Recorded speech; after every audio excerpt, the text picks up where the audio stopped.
Денеска во просториите на библиотеката Искра во присуство на представници од општината и љубители на пишаниот збор се одржа промоција на романот Утринска молитва од авторот Петко Шипинкаровски.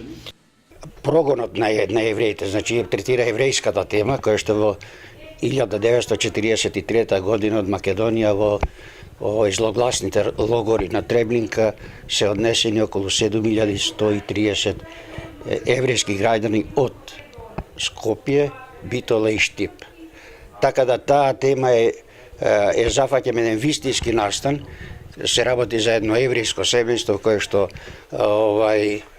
е прогонувано од нацистите во тој период, но за солниште и склонување на дел од тоа семејство наоѓаат во просторите во Македонија наши граѓани кои што за време на тој период ги кријат во Македонија и во Албанија и во Србија. Така да тоа е една тема која што практично вршим едно зближување, едно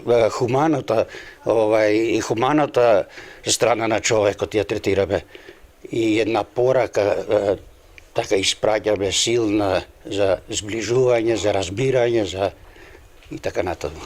Осврт на романот на Шипинкаровски и критички приказ за вредностите на ова издание даде истакнатиот македонски писател, литературен критичар и историчар на македонската литература Васил Тоциновски.